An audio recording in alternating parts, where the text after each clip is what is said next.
자, 우리 쌤도 많이 들었는데 뭐 이건 이해되겠지 뭐. 쌤들 교육 철학에서 기능, 그렇죠? 옛날에 이런 것도 나왔습니다. 교육 철학 네 가지 기능이 있죠. 분석적 기능, 사변적 기능, 평가적 기능, 통합적 기능. 여기는 어떤 기능입니까? 새로운 이론이라든가 또는 대안적 의견 이런 거 됐으니까 사변적 기능, 그렇죠? 지금 뭐 이딴 문제 나오는 건 별로 좋아하지 않는데. 선생님 철학이라는 게 뭐야? 철학이라는 게 신학이 신의 문제를 다룬다면 철학은 인간의 문제를 다루죠. 그렇죠? 인간의 문제를 다루면서 그러면서 자 인간의 문제에서는 어떤 문제들을 다루냐면 인간은 어떤 존재인가, 인간은 어떻게 아는가, 안다는 건 뭔가, 그렇죠? 인간은 어떻게 사는 게 가치로운가, 세 가지로 주로 이루어져 있어요. 사는 게 가치로운가. 그럴 때 인간에 대해서 거기 철학의 기능이라는 건, 그러면 이게 철학이라는 게 특히 교육 철학이 교육에 어떤 영향을 미치는지, 그렇죠? 그럴 때 일단 철학은 우리 쓰임 뭐야? 생각하기 같죠? 생각하기. 그런 기능이 사변적 기능이에요. 사변적 기능. 그렇죠? 그럼 생각하니까 여러 가지 새로운 대안들 같은 걸 만들어낼 수 있겠죠? 그다음 분석적 기능. 분석적 기능은 나중에 분석 철학을 조금 이야기해야 되는데, 분석적 기능은 뭘 한다? 철학을 함으로써 뭘 해줄 수 있다? 분석해 줄 수 있다. 교육 철학은 분석적 기능이 있다. 이건 조금 이따 분석 철학 할 때 한번 들으시면 바로 PTSD 나오니까 바로 이해하는 데 굉장히 도움될 겁니다. 자, 그 다음 평가적 기능이 있다. 이건 뭐냐면 한번 물어볼게요. 우리 지금 고교 학점제 어떻게 생각해? 왜 모를까? 좋다고 생각해, 없다고 생각해? 지금 교육 철학이 있으면 이것에 대해서 이야기할 수 있겠어, 없겠어? 좋다, 없다 이야기할 수 있겠죠? 에이, 자기 철학이, 교육에 대한 자기 철학이 있으면. 자, 그러면 너무 어려운 거 물어봤으니까 우리 지금 체벌 어때? 체벌을 학교에서 해야 돼, 안 해야 돼? 그럼 무엇으로 생각하고 이해할까? 이야기했을까? 교육 철학 없이 자기 교육관, 이 교육 철학이니까 자기 철학에 입각해서 이렇게 체벌이라는 걸 평가한 거죠. 그러니까 뭐 해주게 돼? 철학을 갖는다는 건 교육 현상에 대해서 평가를 해주는 기준이 되기도 하죠. 그걸 평가적 기능이에요. 그다음 통합적 기능은 철학은 만인의 학문이라고 그러죠. 만학이라고 그러죠. 그렇죠? 그래서 많은 것들을 통합시켜 준다. 선생님 지금부터 제가 선생님들이 어려운 철학을 좀 정리를 해볼게요. 방금 이야기했던 것들을 현대 철학에 대해서 이야기해 줄 거니까 여기 순서와 상관없습니다. 현대 철학부터 먼저 설명할 거니까, 그리고 그거 풀고 나서 거꾸로 20세기 초의 미국의 교육 철학을 하겠습니다. 자, 조금만 잘 들어보시면 다른 데 도움이 될 거니까. 우리가 아까 쭉 서양교육사 배우면서 18세기를 모더니즘이라고 표현했지만 근대 이렇게 표현했죠. 그렇죠? 이제 여기서부터 한번 철학을 해보도록 하겠습니다. 최근의 철학이니까 조금 어려울 수 있습니다. 잘 들어보시기 바랍니다. 자, 모더니즘은 항상 이제 주체와 객체를 나누고, 주체는 당연히 인간입니다. 객체는 모든 대상입니다. 인간이 인식할 수 있는 많은 대상들, 이 두 가지를 분리해서 주체가 객체를 인식할 때 인간은 뭘 가지고 있다고 그랬어요? 이성, 보편적 이성이 갖고 있죠. 따라서 인간이 객체에 대해서 아는 것을 지식으로 한다면 이거 뭔 세계예요? 흰색이죠. 왜? 똑같이 말해요. 이성을 갖고 판단했으면. 근데 이성 보편적, 누구나에게 있는. 그러니까 이런 건 뭐가 될 수 있겠어요? 당연히 지금 이것에 대한 방금 이것에 대한 지식이 뭐가 되겠어요? 아까 지식을 어떻게 아느냐가 또 모두 이 철학의 핵심이라고 그랬으니까 특히 교육 철학은 왜냐하면 선생님들이 뭘 가르쳐야 될 것인가 문제이기 때문에 지식을 아는 것이 굉장히 중요해요. 지식이 어떻게 돼 있다? 객관적이다. 그다음 지식은 절대적이다. 지식은 보편적이다. 이렇게 알고 있었어요. 모더니즘. 여기까지 이해는 됐죠? 모더니즘 생각하는 거. 자, 여기서부터 이제 시작합니다. 이제 지식적인 거 한번 이야기해 보겠습니다. 이걸 그대로 계승한 게 실증주의예요. 20세기 초에 주류 철학인 실증주의. 자,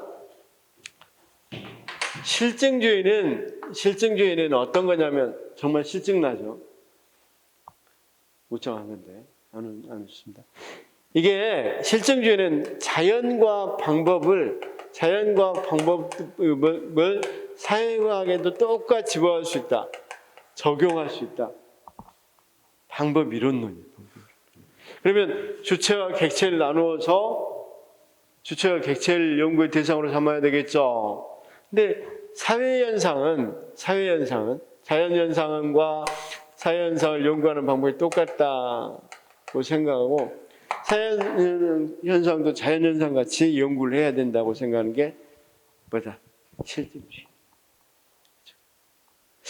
근데 사회현상은 어떤 문제가 있냐면 자연현상은 크게 그런 문제가 없는데 가치하고 사실이 있네요. 가치하고 사실. 자, 벌은 날개가 있어요, 없어요? 있죠. 몇 개예요? 2개죠. 그렇죠?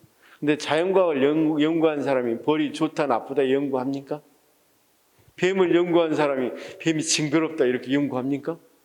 그냥 뱀 자체가 어떻게 소화기관을 뭐고 어떻게 하고 이런 것들을 연구하죠. 가치 문제는 안 따져요. 좋다 나쁘다 안 따진단 말이에요. 근데 사회현상은 민주주의 같은 거 할 때 민주주의 좋은 제도입니까? 나쁜 제도입니까? 이런 식으로 사회현상은 어차피 가치 문제가 들어갈 수밖에 없다 이거죠. 좋다 나쁘다. 그래서 자연과학과 연구를 하려면 아예 가치 문제를 뭐하자? 버리자. 왜냐하면 가치는 민주주의가 좋다고 하는 사람도 있고 나쁘다고 하는 사람도 있으니까 그런 거 버리고 민주주의라는 사실만 연구 대상으로 삼자는 거야. 그렇죠? 자, 뭔만 연구 대상으로? 자, 우리 쌤, 가정의 재산이나 부가 이들 학업 성취도에 영향을 줘, 안 줘요? 좋은 거예요, 나쁜 거예요? 부자인 당신은 좋다고 하겠지만 가난한 당신은 안 좋다고 그러겠죠. 실력이 영향을 미쳐야지 가정에 돈이 영향을 미치면 안 좋다 이렇게 말할 수도 있겠잖아. 좋은 아빠가 가진 것도 부자 아빠가 가진 것도 다 빽이네. 이렇게 말할 수도 있겠죠. 좋다 나쁘다는 그러니까 민주주의가 좋을지 나쁠지 이런 것은 사람마다 다 다르단 말이에요. 그러면 이런 부분을 다뤄버리면 객관적으로 이야기할 수가 없잖아. 그래서 이런 부분은 뭐하자? 버리자. 논외로 취급하자. 그렇죠? 같이 중립적 입장을 취하자. 이렇게 이야기한단 말이에요. 그래서 실증주의는 좋다 나쁘다 이야기를 절대 안 한다고. 그리고 가치 문제를 따지지 않고 사실만 연구의 대상으로 한다. 경제 자본이 학업 성취에 영향을 미치는 것이 좋은지 나쁜지 별로 상관없어. 어떻게 미치는지 이런 것만 이야기한단 말이에요. 여기까지 이해됐죠? 그래서 자 이렇게 해서 이 실증주의에 대해서 그러면 이 실증주의는 사실만은 사회현상들 사실만을 연구 대상으로 하고 자연현상처럼 연구를 하게 되면 과학적인 연구를 하게 되면 지식이 뭐가 될 수 있겠다. 지식이 객관적이게 되고 이렇게 여기가 똑같이 이게 이렇게 올 수 있겠다. 그렇죠? 실증주의적 사고는 우리가 기능론도 실증주의적 사고라고 그랬죠. 지식관이라고 그랬죠. 그래서 교과서에 가르친 지식들은 다 객관적이고 보편적이고 절대적이다. 이렇게 본단 말이에요. 이해됐어요? 여기까지? 좋습니다. 그러면 이 실증주의를 또 계승한 게 있어요. 또 그대로 계승한 게 신실증주의라고 해서 분석철학. 분석철학을 뭐라고 부른다고요? 신실증주의. 근데 여기 한번 잘 봅시다. 아까 지식은 잘 봅시다. 이런 현상을 사회현상이든 자연현상이든 현상에 있는 사실을 그대로 기술해 놓은 게 지식이죠. 그렇죠? 다시요. 봅시다. 태양은 동쪽에 서서 서쪽에 진다. 뭐 이런 식으로. 그런데 분석 철학은 그럼 지식은 정확히 말하면 현상하고 그걸 뭘로 표현했어? 언어로 표현했죠. 그렇죠? 자, 다시 한 번만 더 할게요. 경제자본은 학업성 지도에 정적 상관에 영향을 미친다. 이게 지식이죠, 지금. 왜냐하면 조사를 해보니까 돈 많은 사람일수록 아이들이 성적이 좋아. 뭐 이렇게 나왔어. 그래서 뭐 0.7에 상관관계 나왔어. 그래서 경제자본은 학업성 지도에 0.7에 정적 상관관계를 보인다. 말할 수 있겠죠?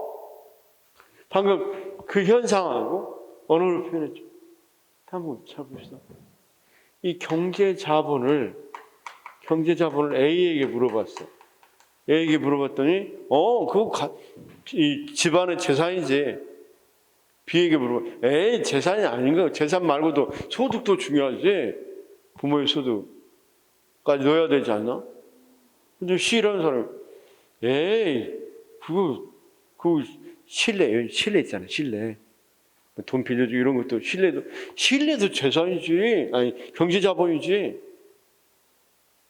이래버리면 누구나가 생각하는 지식이 객관적이 되기가 힘들겠죠.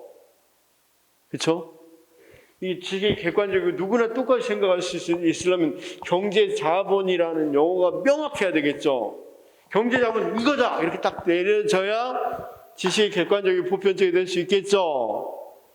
그래서 분석 철학은 여기 있는 언어를 명료화하려고 노력한단 말이야. 무슨 말인지 알겠죠?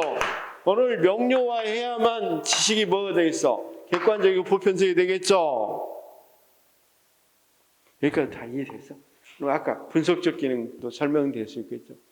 자, 이런 교육 철학의 기능을 가지고 있다면 우리의 일상생활에서도 영리하다, 똑똑하다가 뭔지를 명확히 구분하는 데 도움 줄 수 있겠어, 없겠어? 이제 조금만 더 합시다. 생각 안 나면 분석 철학자의 대표적인 사람이 피터스입니다. 피터스. 영국의 런던 대학교에 있어서 런던 철학이라고도 불리는 피터스, 허스트 이런 사람들. 피터스, 허스트. 그렇죠? 그럼 이런 피터스는 특히 그러면 피터스 입장에서는 언어를 명료하고 교육 철학자니까 교육이 뭔지 명확히 해야 되겠죠. 언어를 명료해야 되겠죠. 그럼 교육과 비슷한 것들을 놔두고 이걸 정확히 구분해야 되겠죠. 이를테면 교육을 많이 받으면 소득이 높다. 이렇게 할 때 교육이 정확해야 돼. 어떤 사람은 교육에 대해서 다양하게 말하면 안 되겠죠. 딱 교육은 이거다 이렇게 말해야 되겠죠.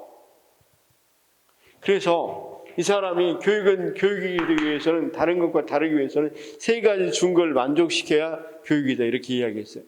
교육은 먼저 규범적으로는 가치가 있어야 된다. 그것도 내재적 가치가 있어야 된다. 그렇죠? 그러면 내재적 가치 교육이라고 하려면 소매치기 기술을 가르쳐요. 그럼 교육이라고 할까요? 소매치기 기술. 그건 교육이 아니라 훈련이다. 왜냐하면 교육은 규범적으로 이 가치가 있는 거야지. 가치가 소매치기는 같이 있다고 말하기가 힘들겠죠. 그래서 그건 교육이 아니다 이렇게 이야기합니다. 그다음 인지적 측면에서 여기는 이제 논란의 여지는 좀 있습니다. 근데 피터스 이야기입니다. 피터스 인지적 측면에서 지적 안목을 줘야 된다.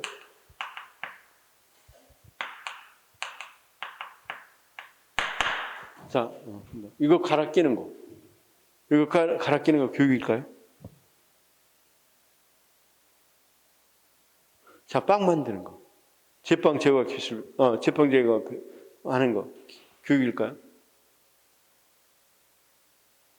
피터스 입장에서는 아니라는 거야. 그건 일부 기술의 변화일 뿐이지, 자기 일부의 이 사람의 기능의 변화일 뿐이지, 지적 안목을 주는 건 아니라는 거야.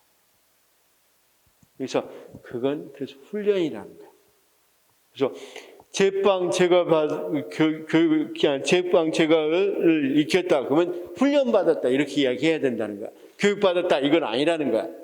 그럼 교육받지 않으면 우리가 광합성의 원리, 그렇죠? 또는 질량 보존의 법칙 이런 거 보면 우리가 자 작용 반작용의 원리만 알아도 우리가 여기 차들이 부딪히고 뭐 이런 것들 멈춰야 되고 이런 현상들 다 이해할 수 있어 없어?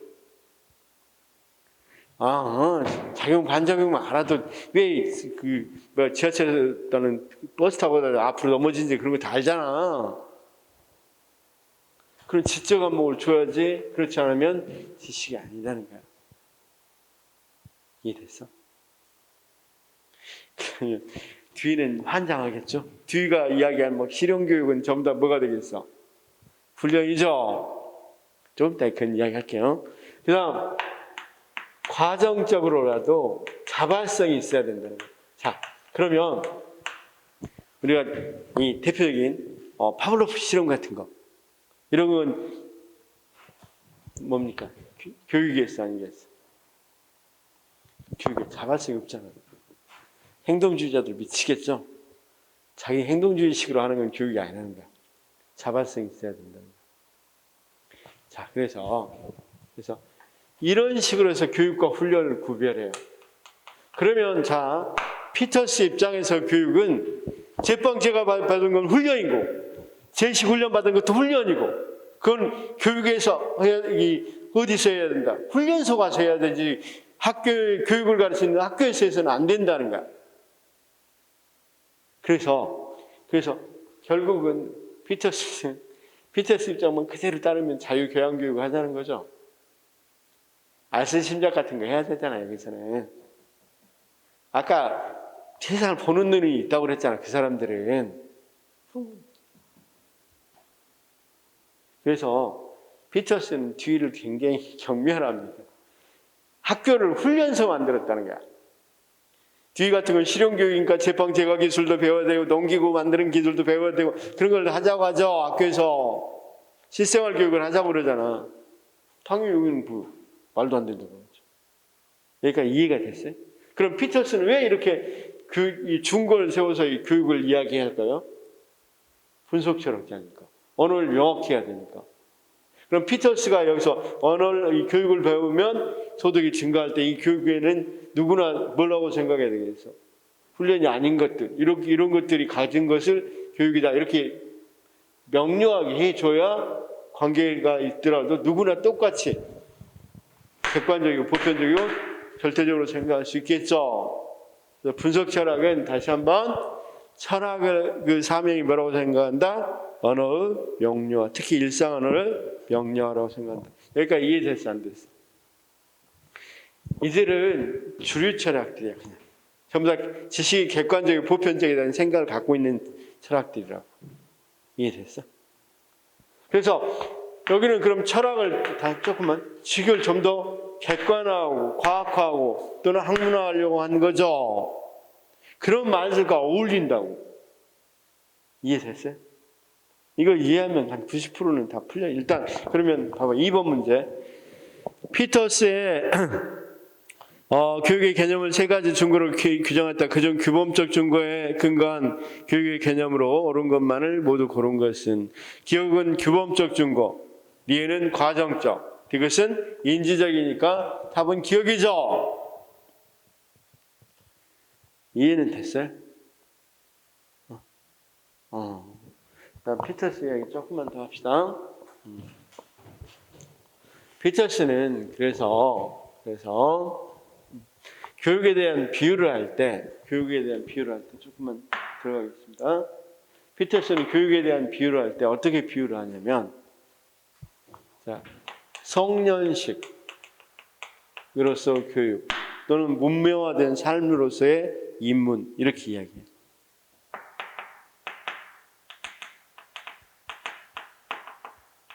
자, 우리가 아까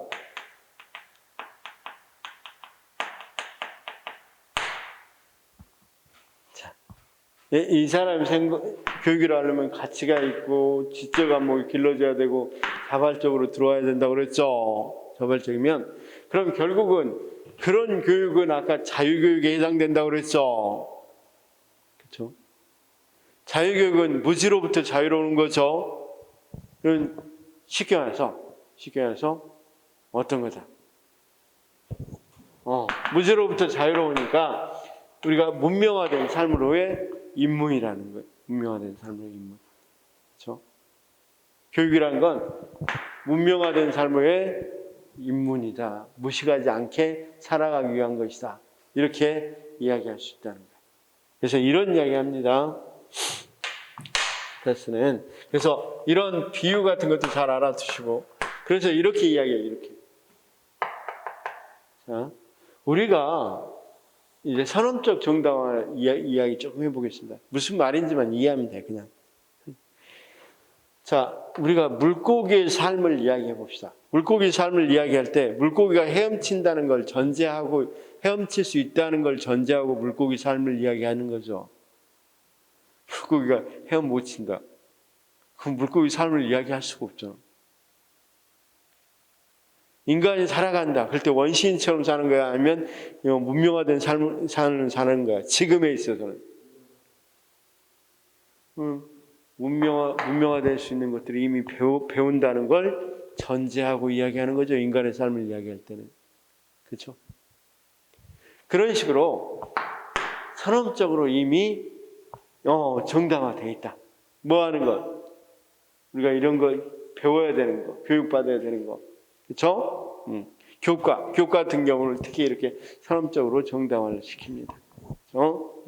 그래서 자, 선생님 다시 한번, 왜 이렇게 교육받아야 되는데, 그래서 이렇게 만든 자유교육, 교과를 공부해야 되는데, 이야기할 때 뭐라고요?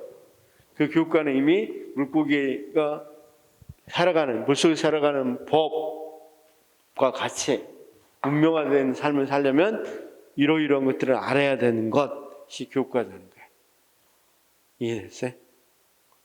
그래서 선생님이 이해하는 선에서만 합시다. 그냥. 그래서 04번 문제, 다음 내용에 해당하는 것은 교육은 학사 교육 내용 모두 고려해야 되고, 교육의 내재적 가치는 선언적으로 정당화되고, 그렇죠? 그 다음 교육은 합리적인 사고와 지적 안목을 도덕적인 방식으로, 뭐라고 되어 있어? 합리적인 사고와 지적 안목, 이건 인지적 증거죠. 그 다음 도덕적인 방식으로 우리가 자발적으로 전달한다고 그랬죠. 도덕적인 과정적 증거죠. 교육은 인류 문화유산이라는 공적 전통으로 학생을 안내하는, 입문시키는 과정이다. 답은 성년식으로서 교육. 선생님, 성인식이라고 그러면 안 돼. 성인식은 누가 불러? 박지윤이가 부른 거죠. 웃겨보려고 그러는데 도저히 안 웃겨져. 자, 넘어가겠습니다. 그 다음 분석 철학 나온 거 한번 볼까요? 분석 철학. 이왕 분석 철학 배웠으니까 분석 철학을 좀 끝내놓고 시작할게요. 분석 철학 몇 번 문제 나왔는지 모르겠네요.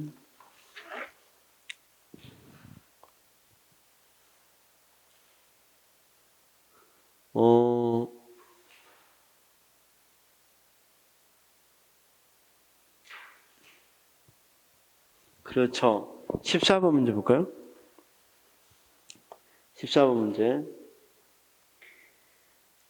거기 읽어보시죠. 읽어보니까 뭐라고 되어 있어요? 교육 철학 이론들로부터 교육 실천을 함의를 이끌어내는 데 주력하지 말고 교육의 목적이나 교육의 실제 그 자체에 대해 철학적으로 작은 일에 집중해야 한다. 또한 기존 교육 사상들이 가정하고 있는 개념적 구조를 명료하고 그 개념의 일관성과 타당성을 검토함으로써 언어 혼란으로부터 빚어진 교육 문제를 제기하는 일에 관심을 둬야 된다. 뭐라고? 분석, 철학. 그쵸?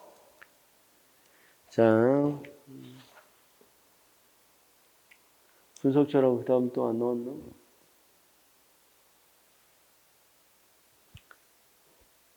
일단 분석 철학이 뭔지는 알겠죠?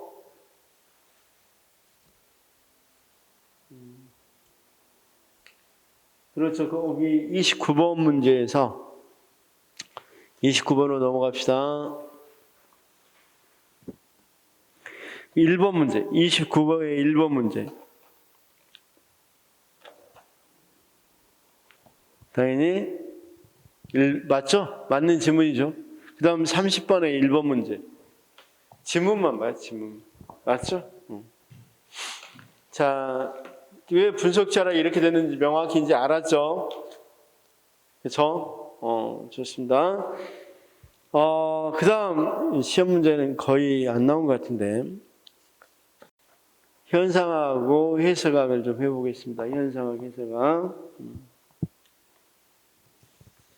현상학, 해석학은 여기 문제는 안 나와. 실존주의가 나와서 안 나온 것 같은데 일단 이건 좀 알아야 되는 거니까. 그리고 현상학, 해석학은 좀 어떤 부분에서 기본적인 부분을 좀 알아야 돼서 여러분 구성주의도 현상학, 해석학에 영향을 받았고 교육사역에서 현상학, 해석학이 나왔죠. 그래서 이 부분만 조금 설명하겠습니다. 들어보십시오. 그냥 자, 현상학, 해석학 설명하겠습니다.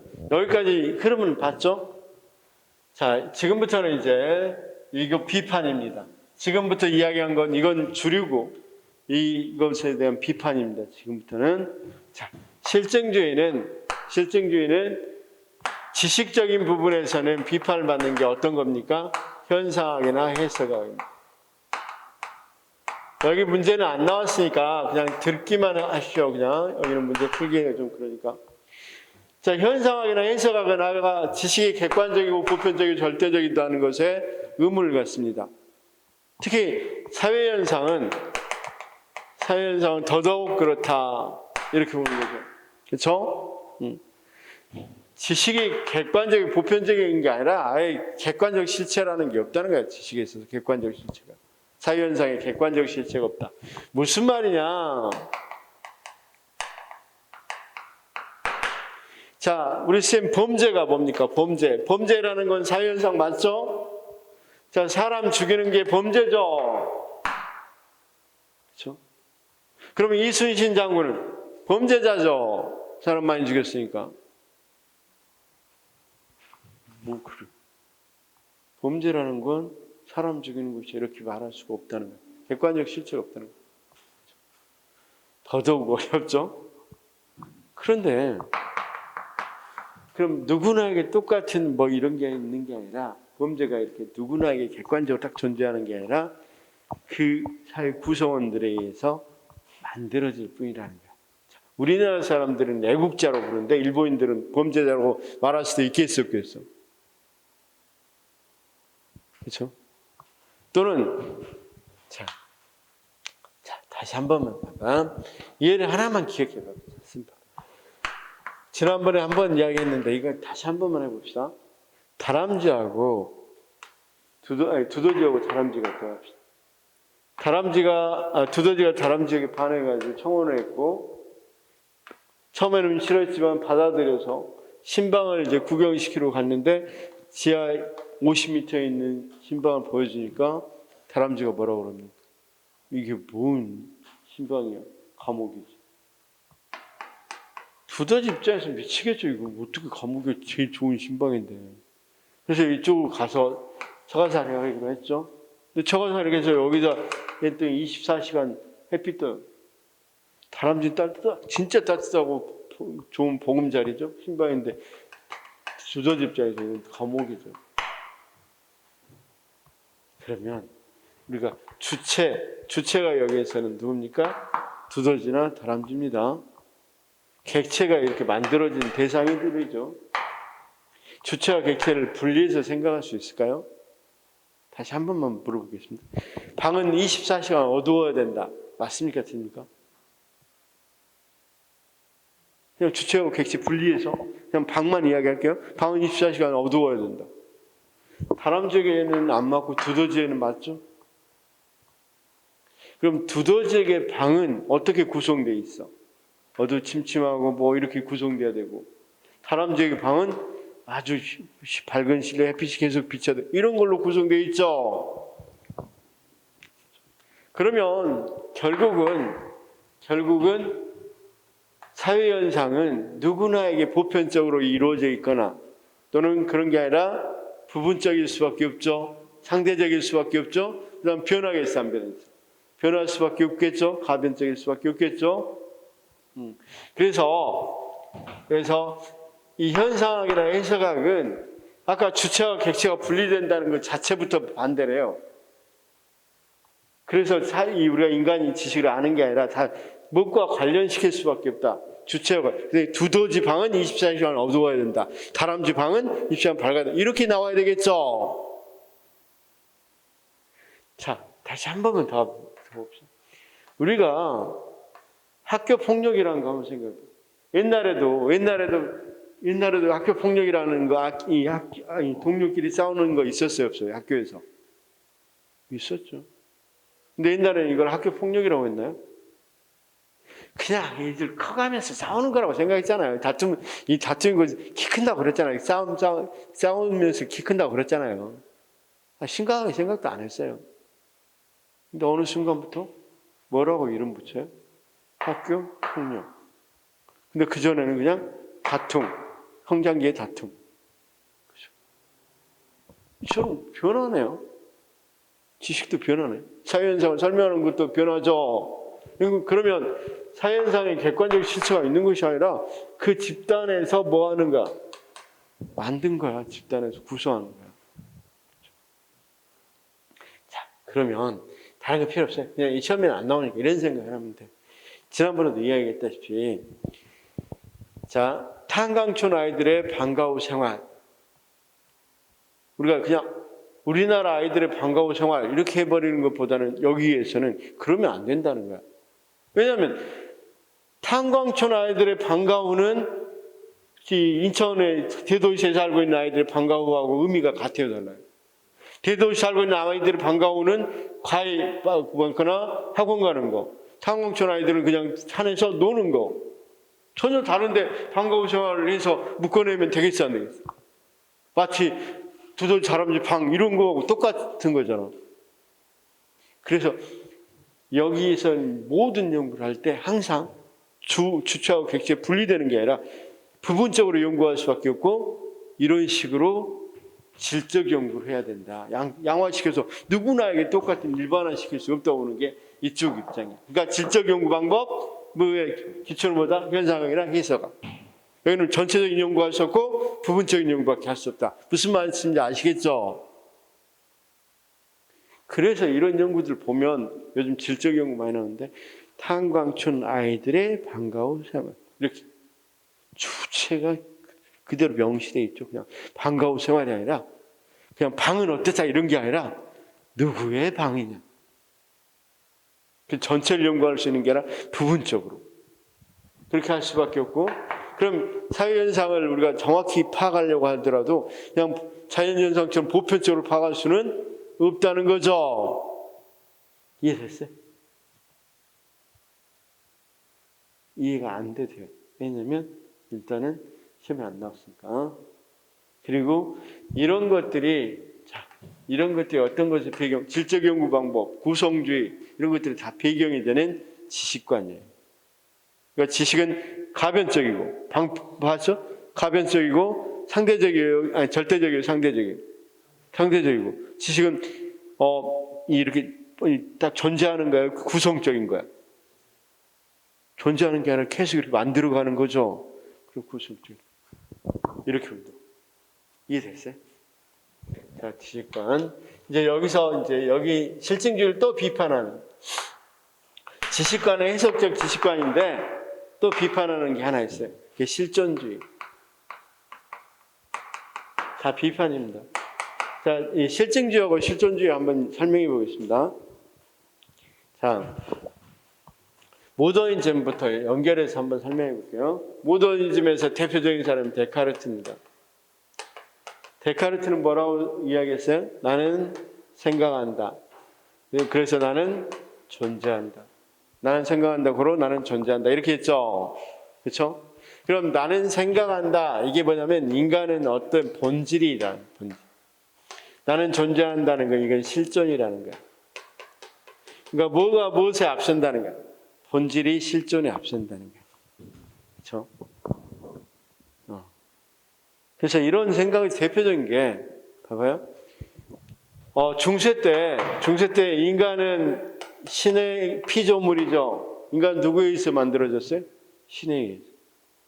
그럼 신의 생각에 의해서 만들어졌으니까 인간은 어떻게 살아야 돼? 신의 생각대로 살아야 되겠죠. 그렇죠?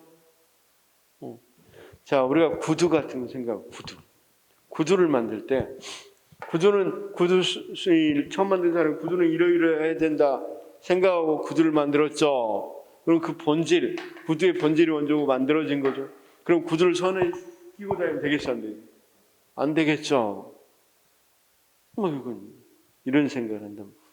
근데 이제 실존주의는 이걸 물고 나오면 바꿉니다. 자, 그러면 한번 물어보겠습니다. 자, 우리 지금 깜빡 졸았어. 그럼 나는 생각 안 했죠? 그럼 나는 존재 안 합니까?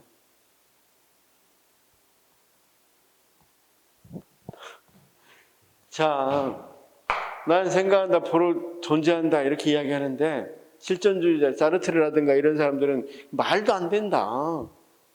그냥 인간이 태어난 거지 무슨 본질이 있냐. 그러니까 여기서 핵심은 이거예요. 그러니까 인간은 이성적 존재라는 거야. 본질은. 생각하는 거 이성적 존재. 이건 플라톤부터 그렇게 생각했잖아. 그래서 이성적으로 살아야 된다 이런 생각을 한단 말이야. 그런데 우리가 1, 2차 세계대전 한번 볼까요? 1차 세계대전 보면 인간이 이성적인 것 같아? 이성적 존재인 것 같아? 배고프지 않으면서도 자기 종족을 죽이는 유일한 동물이 인간이에요. 배고파서 1차 세계대전이 일으켰나요? 그렇지 않았죠. 그럼 그런 사람보다 이성적 존재다? 여기에 대한 전제가 완전히 깨져버린 거죠. 인간이 이런 이성적 존재가 아니다. 그러면 실존주의는 인간은 뭐다? 실존이 본질에 우선한다고. 실존이 뭐다? 본질에 우선한다. 그리고 그러다 보니까 정해진 게 있어 없어. 뭘 어떻게 해야 된다는 게 정해져 있어 없어. 이건 신의 삼린이 신의 피조물에 의해서 정해진 게 있겠지만 이렇게 본 실존이 먼저 있다면 정해진 게 없겠죠. 그래서 실존주의는 인간의 주체성을 강조한단 말이에요. 인간이 자기가 뭐한다? 주인공이 삶의 주인공이다. 자, 오늘 잠잘 수도 있었을 거고 다른 데 갈 수도 있을 건데 여기 왔죠? 누구의 의지입니까? 그렇죠. 모든 인간이 이렇게 자유의지를 가지고 자유의지에 따라서 실천한다는 거예요. 그러면 거기에 대한 책임은 누가 져야 되겠어요? 실존주의 입장에서. 내가 했으니까 내가 책임을 져야 된다는 거죠. 그렇죠? 자, 무슨 말인지 이해는 됐어요? 그래서 주체성을 강조하고 자유의지를 강조. 그러면 여기서 제일 싫어하는 교육이 평균이 만드는 거야. 이성적 존재면 사람이 이성적 존재로 만들어야 되겠죠. 교육을 통해서. 그런데 실존주의는 이건 실존이 먼저이기 때문에 들판에 핀 꽃들도 다 제각각으로 폈죠. 그럼 왜 다 제각각으로 필까? 어떻든 태어날 때 자기만의 존재의 나름대로 존재의 이유가 있겠죠. 다 똑같이 해야 돼?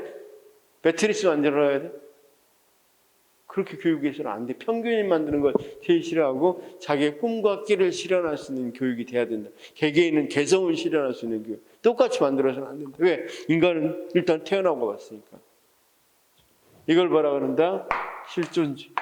실존주의는 그러면 어떤 교육이 강조한다? 평균인을 양성하는 걸 제일 싫어하고 개성을 실현하는 것, 자기의 꿈과 끼를 실현하는 걸 제일 강조한다. 그 자유의지에 따라서 모든 것은 자기가 주체적으로 그러니까 행동한 것에 행동을 했다. 그렇죠? 그러면서 인간은 자, 이성적 존재는 아니라고 보는 거죠. 차라리 비이성적인 존재가 더 맞겠죠? 그래서 인간은 어떻다? 비이성적이지만 자율적이라는 거예요. 스스로 선택한다. 정해진 게 있는 게 아니라. 그렇죠? 자, 쌤, 이게 내가 무슨 말인지 알겠어? 그래서 여기서 그러면 교육은 누구 중심으로 교육해야 되겠어? 교사 중심 교육해야 돼? 학습자 중심 교육해야 돼? 그럼 교육 방법도 누가 선택해야 돼? 학습자가 선택하고 그 책임도 누가 져야 돼? 학습자가 져야 되겠죠.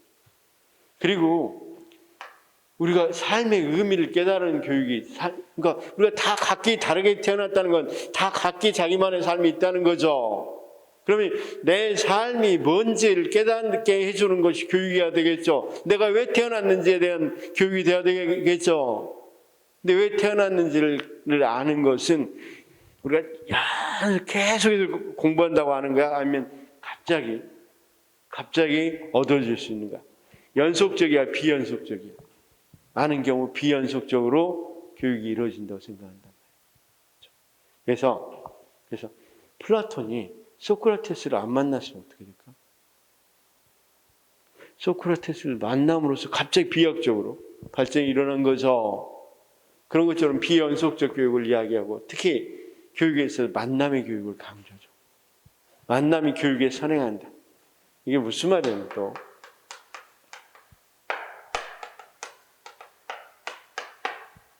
자, 봐봐요. 소피스트하고 아테네 청소년들하고 만났어요.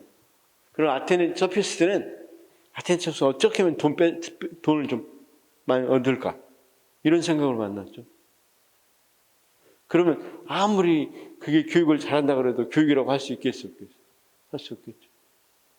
그런데 소크라테스는 저에게 그냥 돈 뺏어 먹으려고 하는 거야? 아니면 저에게 좀 어떻든 진리에 가깝게 인도하려고 하는 거야? 가깝게 인도하려고 하는 거니까 만남이 무엇에 교육에 선행한다고 이야기도 할 수 있겠죠. 이런 주장들 하는 거야. 이해는 됐어요? 실존주의에 대해서. 그러니까 실존주의는 실증주의에 대한 그림들을 굉장히 싫어하겠죠. 그렇죠? 누구나 뭘 만드는 거, 평균 만드는 거 굉장히 싫어한다. 그렇죠? 체계적 교육도 싫어하겠죠. 그래서 인문학이나 예술 같은 교육, 그는 자기의 꿈과 끼를 발현할 수 있는, 창의성을 발현할 수 있는 교육을 강조한다. 이해됐어요? 자, 그럼 실존주의 문제 한번 풀어봅시다. 실존주의 문제 많이 나오니까.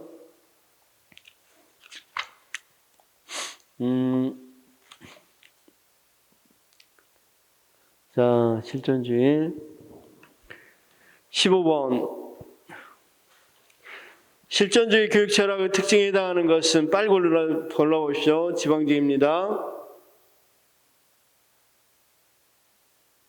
1번이죠.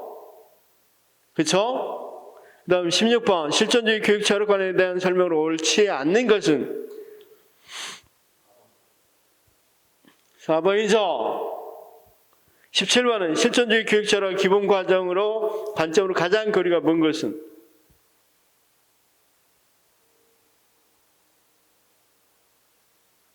거리가 가장 먼 거.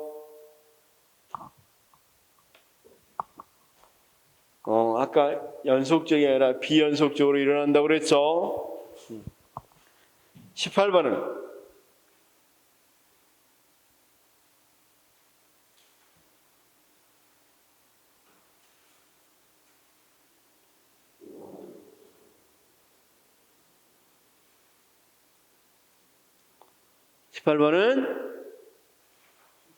실존주의. 그렇죠? 이 실존주의 대표적인 철학자가 마틴 부버. 마틴 부버, 볼로브. 부버가 유명합니다. 부버가 이야기한 게 만남 교육이에요. 그래서 여기 조금만 합시다. 서피스하고 이 청소년하고 만남을 나 그것과의 이용관계의 만남이라 그래요. 나 그것, 이용관계. 근데 소크라테스하고 청소년 만남은 나 너의 인격적 관계라고 그래요. 그러니까 나 너의 인격적 관계가 있어야만이 뭐 할 수 있다? 참다운 교육이 일어날 수 있다. 그래서 만남이 교육에 선행한다고 이야기하는 사람이 부버입니다. 19번 문제가 거기에 나와 있습니다. 자, 쌤, 여기까지 다 이해됐어? 좋았어.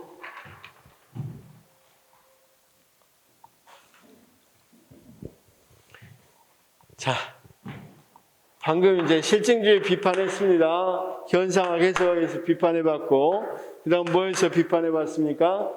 실존주의에서 비판해봤습니다. 또 하나 비판이 마르크스적 입장에서 비판은 비판 철학입니다.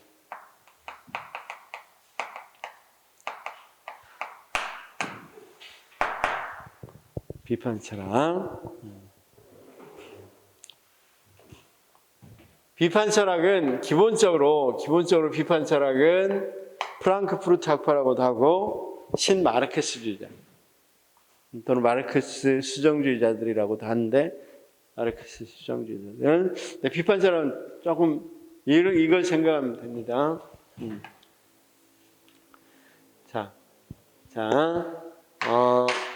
이제 마르크스 수정한 이야기부터 잠깐 하면서 이야기해 보겠습니다. 비판 철학자들은 프랑크푸르트 학파인데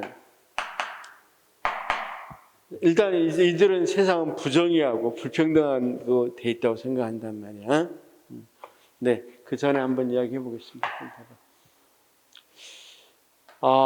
마르크스가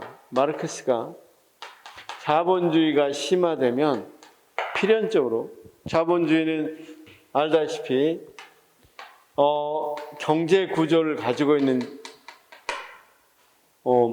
자본가가 노동자들의 노동력을 창출해서 번다고 그랬죠. 그렇죠? 자기 이익을 불리는 구조인데 자본주의는 또 경쟁을 강조합니다.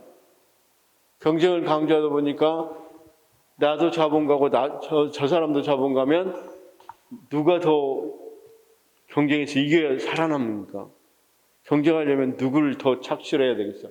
나의 노동자, 선생님이 노동자가 있으면 노동자들을 더 착취해야만 뭐 할 수 있겠어요? 경쟁에서 이길 수 있겠죠?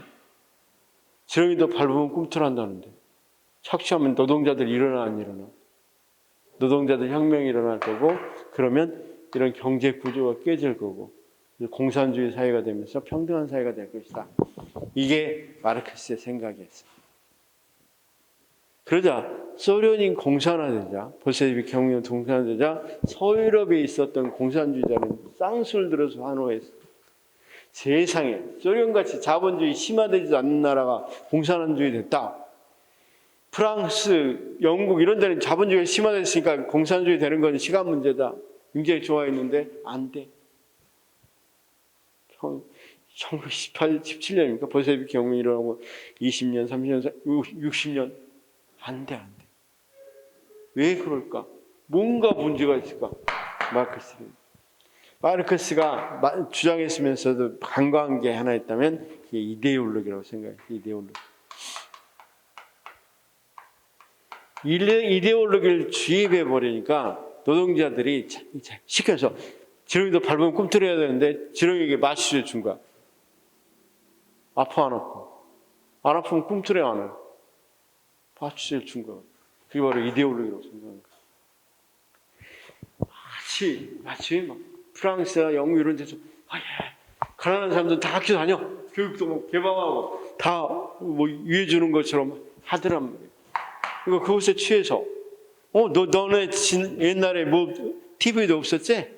이제 TV 살 수 있는 만큼 임금 줄게. 근데 더 뭐 하는데? 착취는 더 하면서 이런 식으로 이데올로기. 그래서 질서는 아름다운 거야. 질서 위반하면 안 돼. 너네는 평생 그렇게 살아. 이 말을 조금 이쁘게 포장해서. 그럼 이제 막 주의받아 보니까 저 사람들 잘 사는 건 당연하고 나는 못 사는 거 당연하구나. 그거 지키는 것도 지켜야 되는구나. 이렇게 생각한단 말이야. 또 저축은 미덕이다 그러니까 저축을 꼭 해야 되구나. 이런 생각들을 하고 산다고. 이해됐어요? 이데올로기를. 그럼 결국은, 자, 이제 정의해 봅시다. 세상의 사회 구조는 불평등하고 부정의합니다. 누구에 의해서 지배되어 있어? 경제 구조를 가지고 있는 유산자가 무산자를 억압하는데 그걸 활용하는 게 상부 구조. 정치, 종교, 교육 이런 걸 통해서 억압을 하되, 그런데 막 이 억압적 국가기구가 법원이나 경찰을 들여대서 하면 보이잖아요. 억압하는 게. 그런데 이데올로기를 주입하면 보여 안 보여? 안 보인단 말이에요. 그렇게 사회 경제적으로 불평등하게 만들어 놓고 이데올로기를 계속 주의해 왔다는 거야. 그럼 결국은 비판 철학에서는 이런 불평등하고 부정의하는 사회 구조를 인식하고 이걸 바꿀 수 있도록 이데올로기를 들춰내야 되겠죠.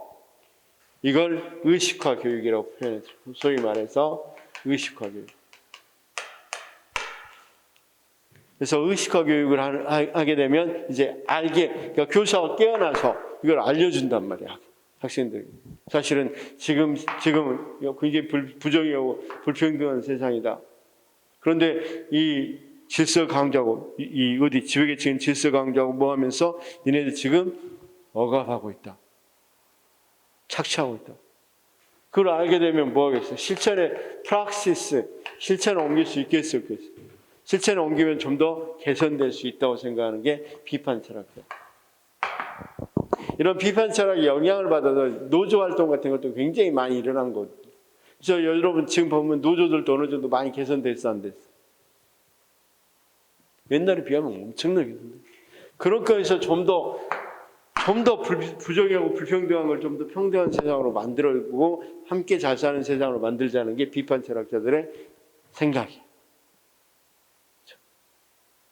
자, 그러면 그게 다야, 쌤, 비판 철학은. 그럼 한번 비판 철학에 대한 문제를 풀어봅시다.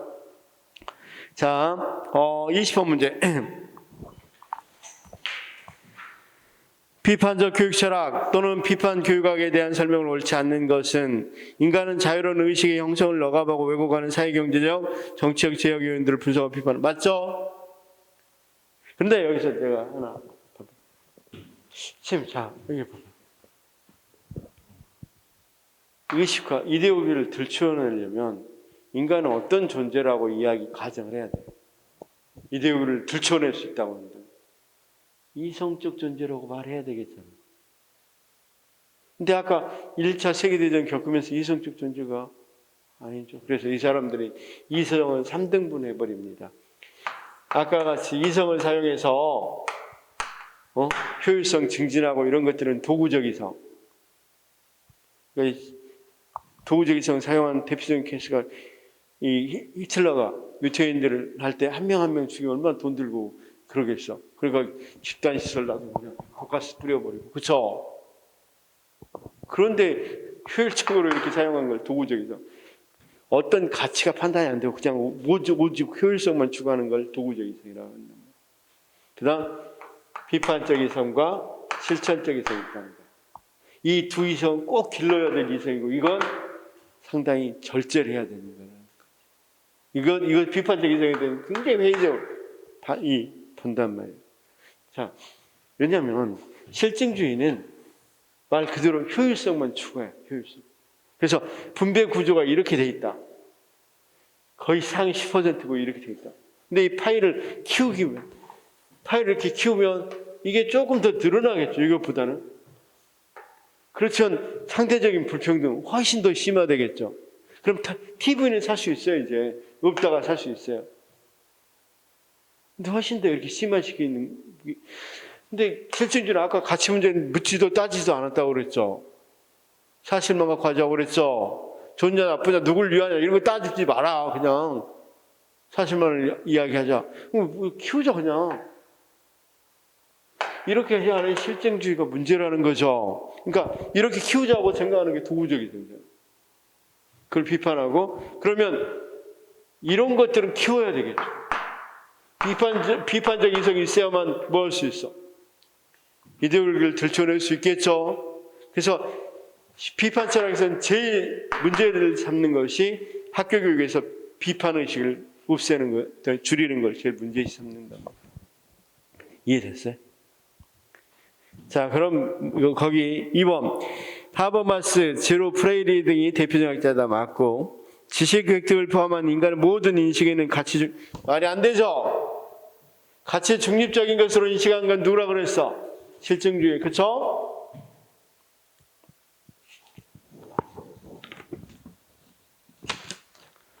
그 다음 21번 비판적 교육 사역 이론가들이 교육관으로 가장 적절한 것은, 자, 브루데, 애플, 가즈너 이런 사람은 아닙니다. 비판적 교육 사역자 뒤에 나옵니다. 이 밑에 23번에 나오니까.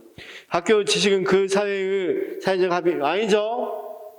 그 다음 가치 중립 아니죠. 답은 4번. 그러니까 지금 문제는 굉장히 쉬워 풀기는.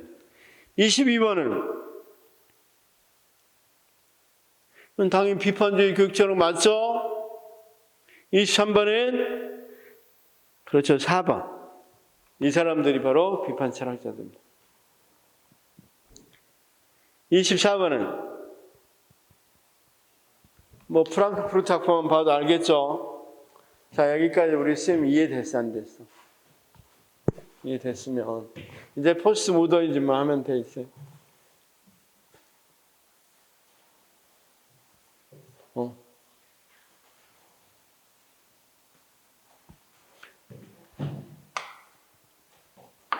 방금 이야기했죠? 여기 뭐 어떤 거 실증주의 분석 철학은 이쪽 계승한 거고, 실존주의 비판 철학 해석학 현상학 이야기했는데, 자, 이거 실증주의 분석 철학은 모더니즘 시각이고, 여기 있는 실존주의, 그 다음 해석학 현상학, 그 다음 비판 철학, 이건 모더니즘 측면도 갖고 포스트 모더니즘 측면도 갖고 있는 것들이에요. 중간 단계. 그럼 포스트 모더니즘 뭐냐? 이것만 이제 잘 알면 우리 스님들은 다 이해할 수 있을 거야. 그렇죠? 포스트 모더니즘 왜 나왔느냐면, 여기하고 여기 이제 모더니즘은 물리학에서는 뉴턴의 물리학에 속해. 자, 뉴턴의 물리학은 뭐야? 모든 건 원인과 결과, 인과법칙이죠. 사과가 떨어지는 거, 뭐 달에 민물과 삶은 다 인과법칙에서 일어나죠. 작용, 반작용, 뭐 다. 그래서 여기는 지식은 이런 모든 걸 설명할 수 있는 게 객관적이고 절대적이고 보편적이고 이런 거죠. 근데 뉴턴의 물리학이 깨지면서 뭐가 나온다? 포스트 모더니즘. 자, 뉴턴이 변하지 않을 거라고 봤던 시간과 공간. 여기 지금 2021년 5월 며칠 전에 22일 4시에 이 분필력이 있었죠. 이건 누구나 똑같이 생각할 수 있는 절대적 진리라고 생각했는데, 이거 시간이나 공간조차도 상대적이다 라고 이야기한 사람이 아인슈타인. 이제 이런 이론들이 모두 깨지기 시작하더니 서서히 어떤 이론이 나옵니까? 여러분 알다시피 빅뱅 이론. 그렇죠? 빅뱅 이론도 나오고, 불확정성의 원리라고 그래서 진리는 증명할 수 없다는 것도 나오고, 양자역학도 나오고, 여러 개 나오면서 점차 빅뱅 이론만 가지고 생각해보자. 모두는 처음에는 하나의 점이었대요. 이게 어느 순간 펑 터져서 점점 확대돼서 우주가 만들어졌대요. 지금 정설처럼 받아들이고 있는 것들. 그럼 우리 여기 지구가 만들어진 건 어떤 논리 필연에 의해서 만들어진 거야? 우연히 만들어진 거야? 우연히 막 겹쳐서 만들어진 거죠. 모든 건 논리 필연이 있는 게 아니라, 인과법칙이 있는 게 아니라 우연히 만들어졌다. 그래서 모든 건 갑자기 어떤 것이 우연성이 강조된단 말이에요. 모든 건 우연이야, 우연 속에 이루어지는 거야. 자, 과학계가 그렇게 변했어요. 그러면 우리가 이런 과학계를 잘 설명해야 철학이 생명이 있는 거죠. 그래서 그래서 자 이제 철학적으로 한번 설명해 봅시다. 모든 건 꼭 그렇게 해야 된다는 그런 것들이 있어 없어. 그런 것들을 회차하기 시작합니다. 모든 건 그렇게 이루어질 수밖에 없고 해야 된다는 이 합리주의적 사고가 해체되기 시작합니다. 해체주의. 그래서 자 우리가 꼭 짜장면을 중국집 가서 먹어야 됩니까? 커피숍에서 먹을 수도 있겠죠. 아니면 뭐 공원 가서 먹을 수 있겠죠. 자 서서히 모든 것. 자 꼭 그림을 캔버스에다만 그려야 됩니까? 그래서 설치 미술도 있고 무슨 미술 여러 가지 이걸 해체하려고 노력을 한단 말이에요. 이런 해체주의, 그렇죠? 그다음 자 우리가 진보적 역사관을 비판하기 시작합니다. 한번 물어볼게요. 여기서부터 이제 용어들 잘 봅시다. 자 역사는 진보했습니까?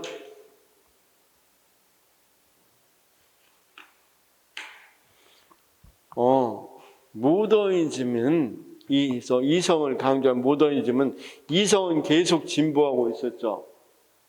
근데 야만이라는 것 계속 퇴보 중이죠. 야만은 점점 없어지잖아.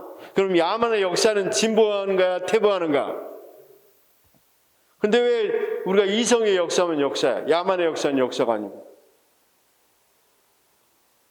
그래서 진보적 역사관을 부정하고 진보적 역사관에 맞는 것을 우리가 동일자라고 그래요. 동일자.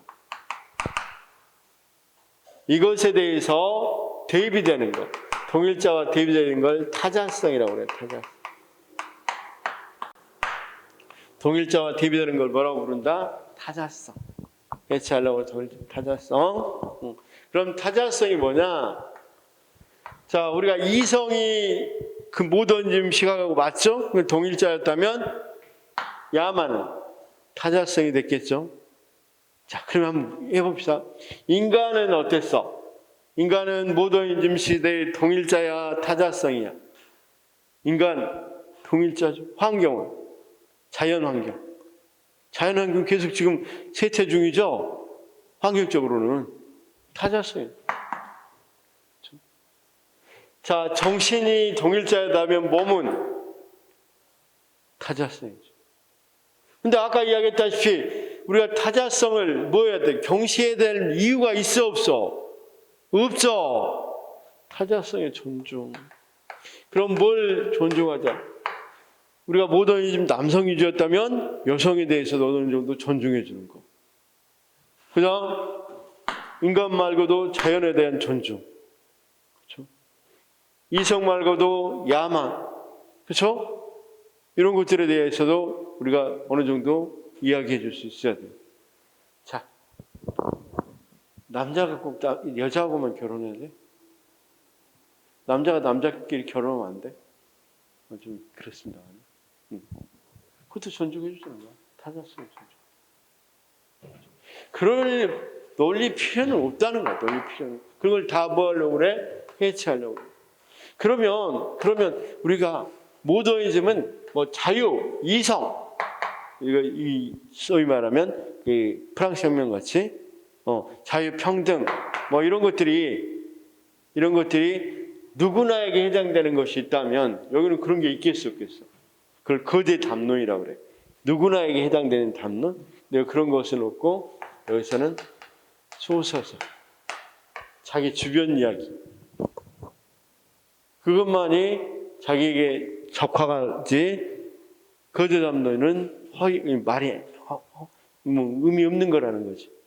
자, 옛날에 학생회장 선거할 때는 자, 민주투사, 민주주의, 우리나라 민주주의 이랬는데 요즘 학생회 선거할 때는 우리 학교 등록금, 우리 학교 앞에 뭐 하는 거, 공사하는 거 문제 이런 거 없애겠다. 뭐 이렇게 나오죠. 거대 담론이 아니라 당장 나와 관련된 소서. 결국은 뭘로 이루어져 있다? 소서사로 이루어져 있다. 그다음 차이나 차연. 데리다는 데리다라는 이제 포스트모더니즘 이 철학자는 용어를 조금 싫어해. 모더니즘 용어들을 싫어해. 그래 차이를 차이언이라고 그러는데 이런 것도 존중해 줘야 된다. 그렇죠? 쌤, 일병이 의미가 있는 건 뭐야? 병장이나 상병이 있어서 의미가 있는 거죠. 여성이 의미가 여성 운동이 의미가 있는 건 뭐 누가 있기 때문이야? 남성이 있기 때문이죠. 그렇죠? 그 한때 여성주의자들이 페미니즘주의자들이 여성이요 남자가 되라 막 이렇게 이야기했단 말이에요. 남자 필요 없으니까 여성이 남자가 찾아. 여성의 방론자들이. 그럴 때 포스트모더니즘은 뭐라고 그래요? 여성이 의미가 있는 건 남성이 있기 때문이지. 다 여성이면 여성이라는 의미가 있어요, 없어요? 없죠. 그런 식으로 차이나 차이언을 강조하는, 그러니까 다양성을 강조하는 거죠. 그래서 이런 소설사적인 연대, 그럼 결국은 서로 간에 뭐 하나하나 적은 소설가들이 연대하는 그런 것들이 강조되는 게 포스트모더니즘. 이해됐어요? 해체부터 이해가 돼요? 자, 굳이 내가 여기 서서 이렇게 할 필요가 없겠죠? 내가 여기 들어놓아서도 할 수 있겠죠? 그럼 좀 안 되겠죠? 포스트모더니즘입니다. 자, 25번 문제부터. 포스트모던 교육적을 반영한 교육적 실천을 볼 수 없는 것. 지금 답 몇 번? 4번. 그쵸? 포스트모더니즘은 지식이 중립적이다 말이 안 되죠? 자, 포스트모더니즘과 교육의 관계를 설명한 것을 옳지 않는 것은 2번. 완전히 기초조차도 없다. 빅뱅이라고 그랬잖아. 아까 뉴턴이 그렇게 강조했던 시간과 공간조차도 우리가 웜홀인가 그 영화 보면 어때? 돌고 보니까 자기 딸이 자기보다 훨씬 더 늙어 있어. 넘어갈게요. 27번은 포스트모더니 나왔습니다. 연결이 옳지 않는 거. 자, 포스트모더니 윌리스 아니죠? 정황이론은 아니라고 그랬으니까. 답은 1번이고. 28번은 모두 고르면 자, 니은 맞고, 그쵸? 디귿도 맞고, 미음도 맞고, 그쵸? 그래서 니은, 디귿, 미음 2번. 29번. 교육철학을 찾아와 그 내용 옳지 않는 것. 본질주의가 들어갔는데 또 그걸 해야 되니까 그건 좀 튀어가겠습니다. 그 다음 2022 기출에서 22페이지 2번 문제.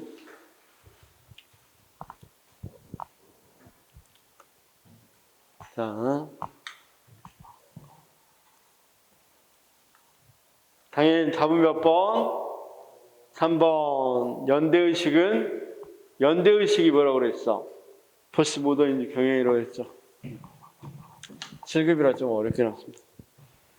자, 지금 이제 20세기 초에 미국의 교육 철학. 이거 미국만에 있었던 철학이에요. 교육에 대한 논의. 어떤 사람 때문에 나왔냐면 듀이 때문에 나왔어요. 듀이라는 사람 때문에 이 서로 간의 논쟁을 벌였던 게 미국의 20세기 초에 미국의 교육 철학입니다. 이런 건 프랑스나 영국 이런 데서는 없었어요. 듀이라는 독특한 사람이 있었기 때문에. 그래서 진보주의, 그다음 본질주의, 항존주의, 재건주의.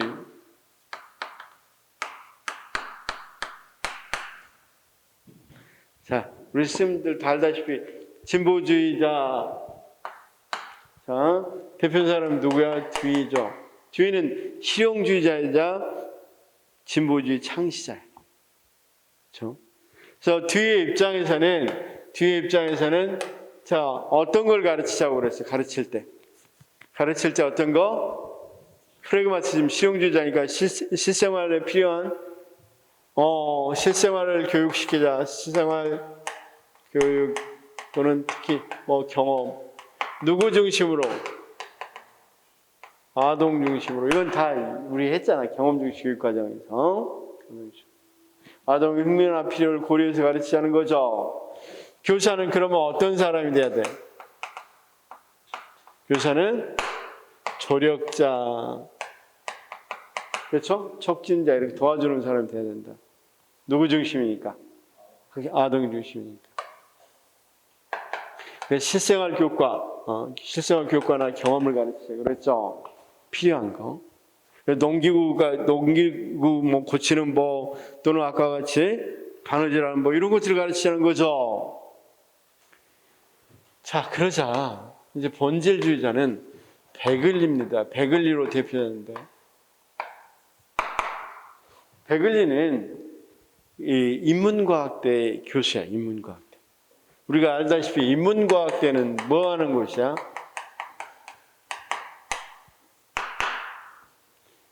인류의 문화유산을 가르치는 곳이야.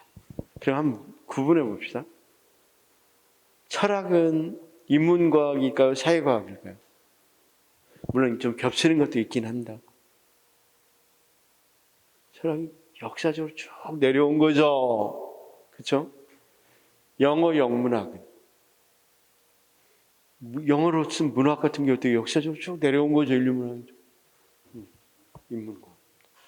사회과학. 자, 정치학, 경제학, 경영학 어때요? 사회를 개선하기 위한 거죠. 그래서 우리 선생님들 대학교 가면 사회과학대, 인문과학대 이렇게 나누어지고 대부분은 겹쳐서 뭐 이쪽에도 넣은 학교도 있고 저쪽에도 넣은 학교도 있긴 하지만 거의 대부분 이렇게 나누어져 있단 말이에요. 여기까지 이해는 했습니다. 인문과학 교수야. 인문과학 교수니까 인류의 문화유산을 좀 가르쳐야 될 것 같은데 얘들이 고등학교 때 무엇만 배우고 농기구 고치고 바느질하고 이런 것만 배우고 오니까 완전히 답답하겠죠. 기초가 없어. 기초가 철학 이런 거 가르치는데 기초가 없으니까 어떻게 가르쳐줘? 그래서 굉장히 비판하면서 교육은 본질적인 문화유산, 인문학이라고 그랬으니까 본질적인 문화유산을 뭐 하는 것이다? 전수하는 것이다.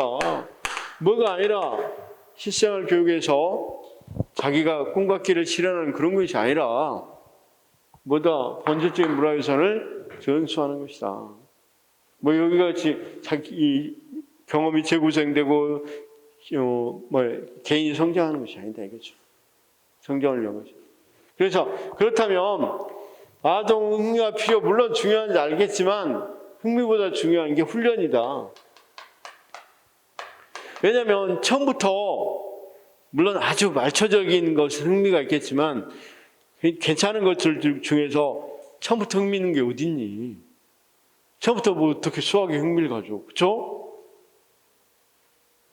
훈련하다 보면 생기는 거 아니야.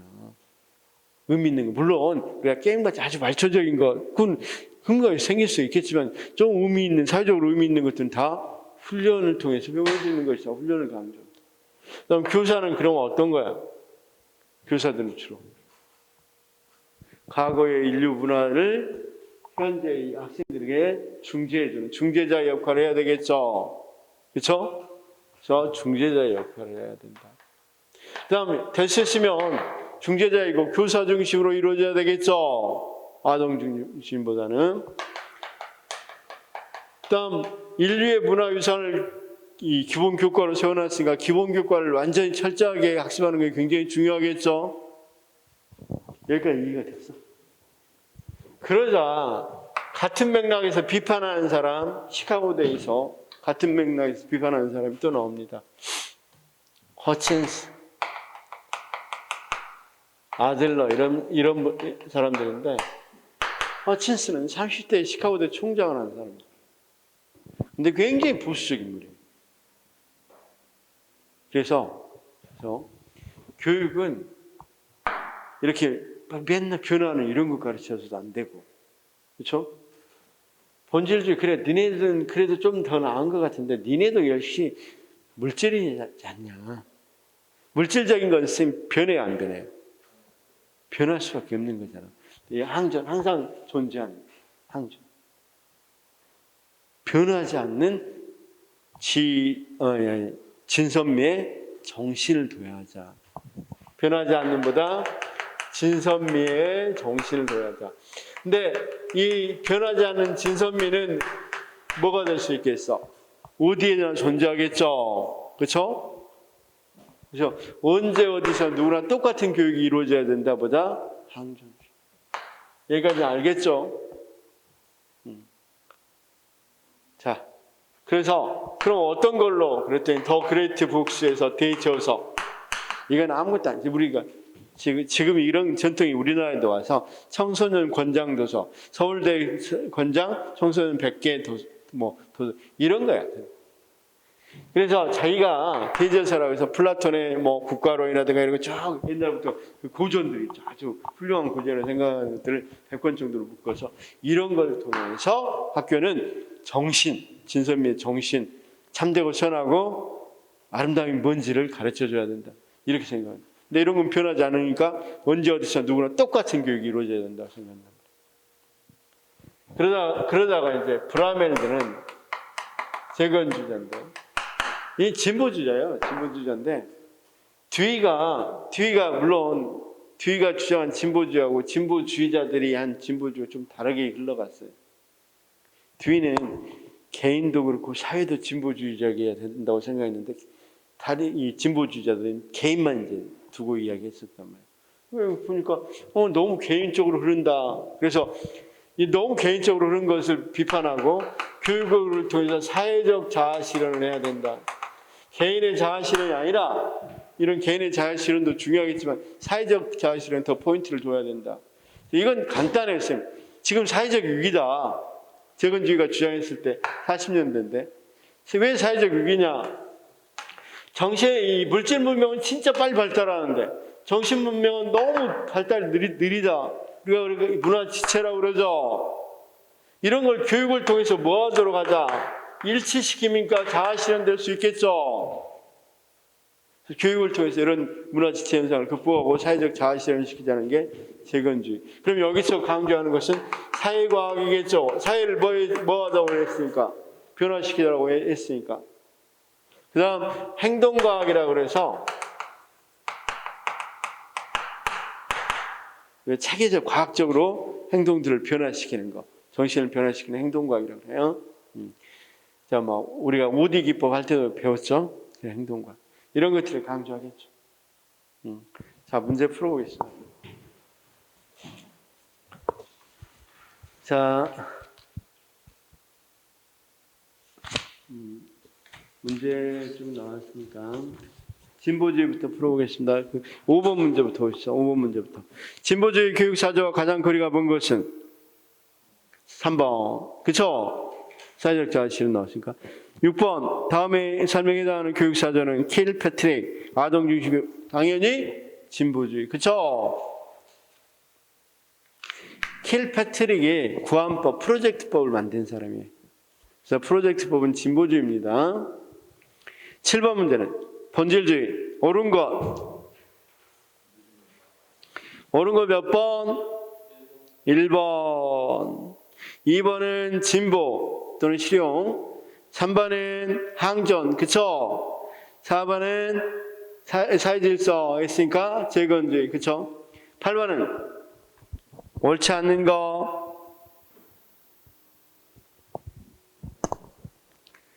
자, 그렇죠. 3번 현재 문화적 위기. 이건 재건주의 이야기죠. 9번은 본질주의와 항전주의에 대한 설명을 옳지 않는 거. 옳지 않는 거. 자, 항전주의는 본질주의를 물론 비판을 하지만 근본적으로 뭘 비판하고 나왔어요?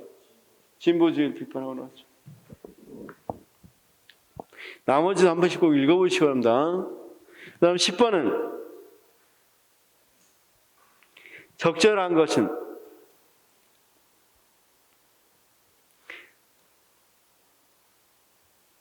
적절한 거 1번이죠. 아까 훈련이라고 그랬죠. 11번 뒤 교육관의 특징에 해당하는 것은 해당하지 않는 것이구나. 않는 것은.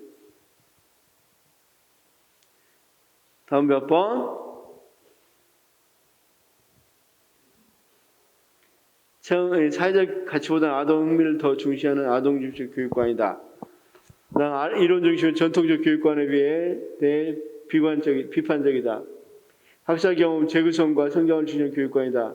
전통주의와 진보주의 교육 사이의 이건 극단적인 입장을 취하기보다는 절충적인 입장을 취한다. 조금 논란의 여지가 있지만 답은 4번이죠. 몇 번입니까? 11번에. 이건 좀 논란의 여지가 있지만 4번입니다. 완전히 틀리진 않거든요. 4번이.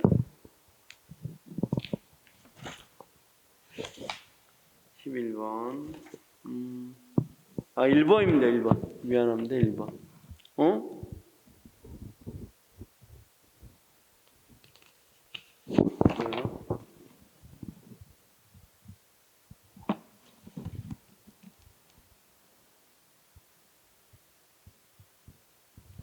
좋은 교육 목적이란 개인의 내적 활동들과 관련되어야 하며 학생들 등이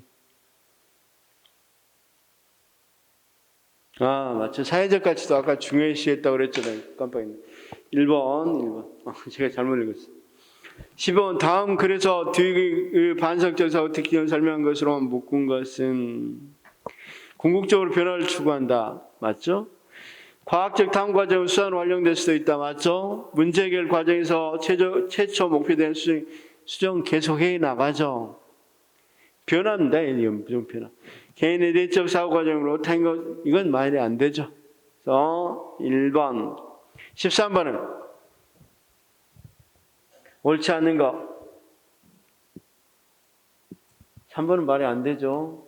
허친스는 항존주의, 진보주의는 뒤는 진보주의. 그렇죠? 14번부터는 풀었죠? 풀었고, 제일 뒤쪽에 한번 봅시다.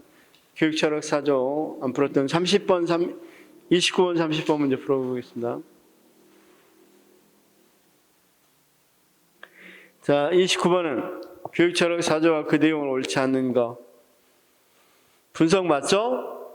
2번은 본질주의는 형이상학과 신학의 고등교육 교육과정 포함되어야 한다고 주장했다. 이거는 말이 안 되죠. 그냥. 30번. 옳지 않는 거. 3번. 그쵸? 3번은 진보주의자라기보다는 비판 철학이죠. 31번은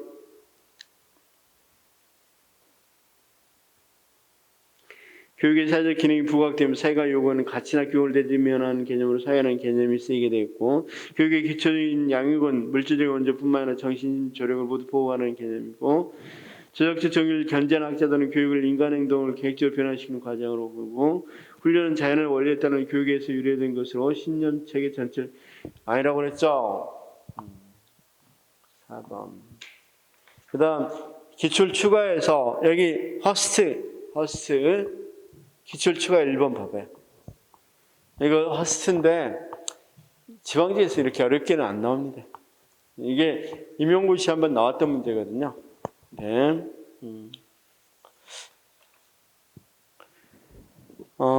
그 다음 3번. 그 다음 넘겨 3번. 미국의 재건주의 교육의 기본 원리에 해당하지 않는 것.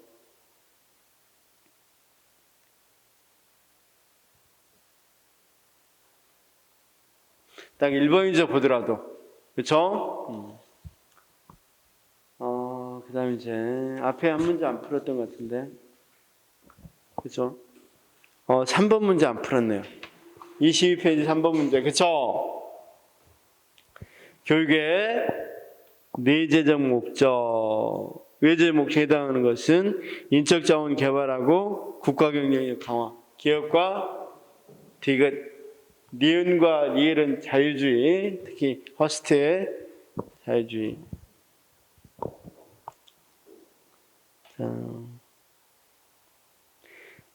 왜 지식의 형식 추구가 내재적 목적이라고 그랬어? 우리가 문명화된 삶을 살아가려면 우리가 문명화된 인류가 어떻게 인류가 남긴 이 핵심적인 문화유산을 배웠다는 걸 전제로 해야 되겠죠. 인류 문화유산을 배웠다는 걸 전제해야 되는데, 인류 문화유산이 뭐다? 지식의 형식이라고 생각합니다. 자, 아까 문명화된 삶의 인문인데, 문명화된 삶을 하기 위해서 알아야 될 지식들을 지식의 형식이라고 했어요. 지식의 형식.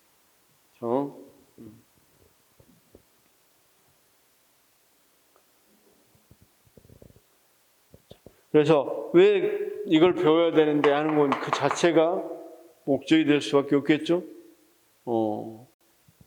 우리가 물고기 왜 헤엄치는 법을 배웠냐? 이렇게 물어보는 거하고 똑같다는 거예요. 이미 그건 내재적으로 이미 가치가 있는 거고, 선언적으로 가치가 있는 거고, 이 가치가 외부 목적이 아니라 그냥 내가 살아가기 위해서.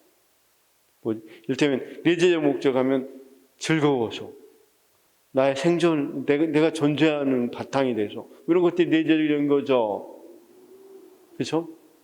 외재적이라는 거는 왜 공부해 그랬더니 재밌어서 그럼 내재적이지만 그게 돈 벌려고 그러면 외재적이 되겠죠. 그렇죠?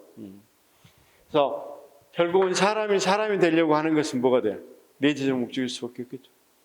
교육이란 게 사람 되게 하는 거잖아.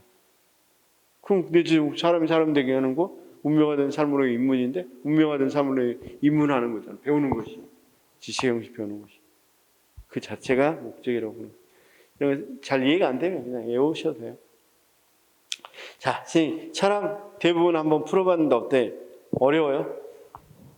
자, 철학이 어려운 게 절대 아니에요. 그냥 기본적인 것만 알고 있으면, 기본만 알고 있으면, 이건 좀 쉬워요, 그래도. 근데 아까 현대 철학들 있죠? 현대 철학들도 기본 생각들만, 기본적인 이해만 있으면 다. 왜 포스트 모더니즘이 나왔는지부터 생각하고 이야기하면 포스트 모더니즘을 다 파악할 수가 있어요. 그렇죠? 그렇게 생각하시면 됩니다. 자, 다 끝냈고, 뒤에 쌤 혹시 문제 풀어봤어요? 풀어왔어요? 제일 뒤에 우리가 안 푼 문제 하나 있었잖아요. 10몇 문제짜리. 제일 뒤쪽.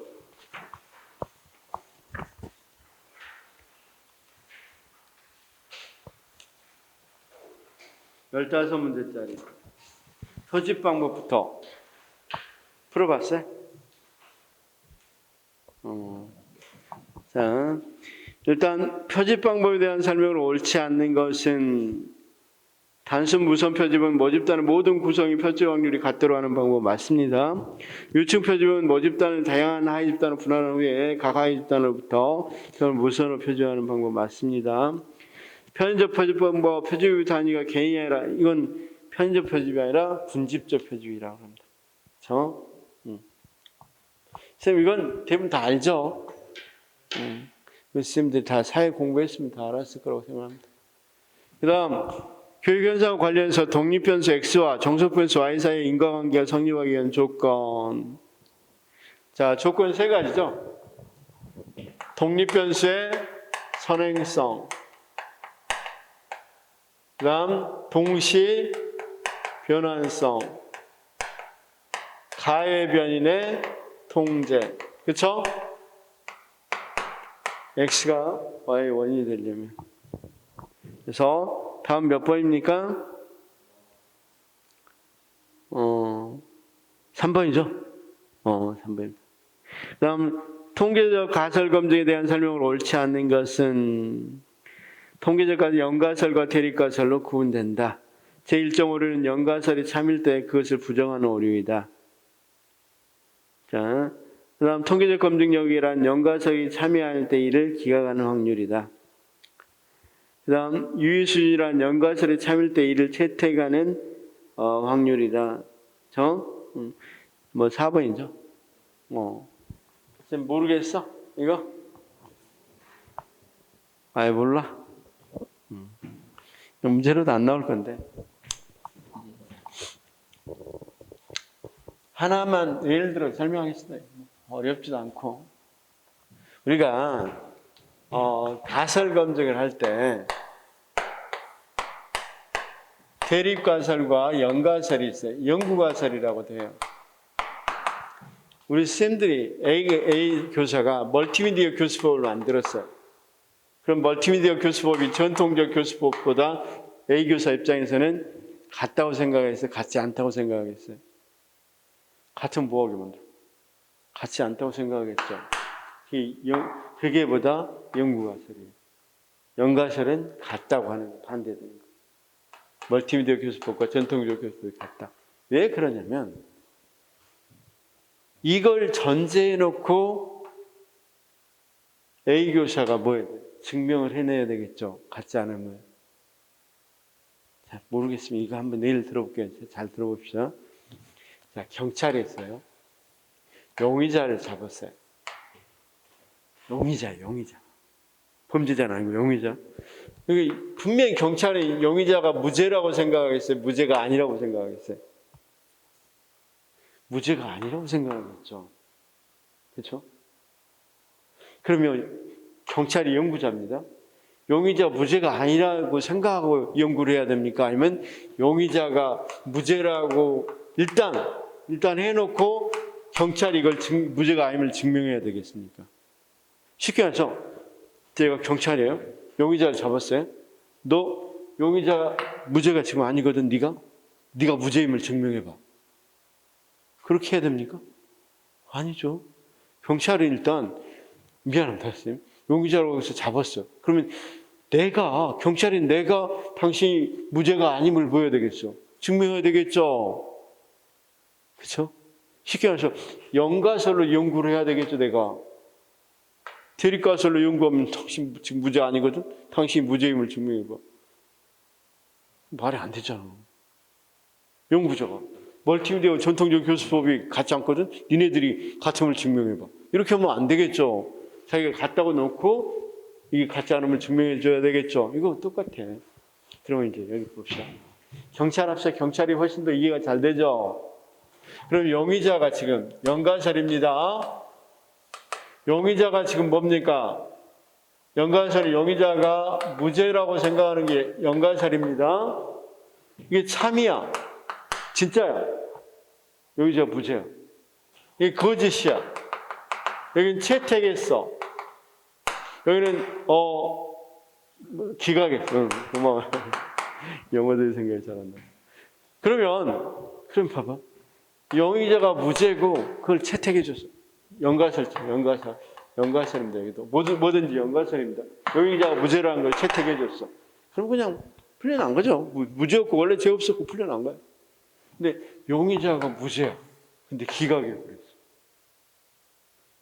아무 죄 없는데 제가 유치장에 넣어버린 거야.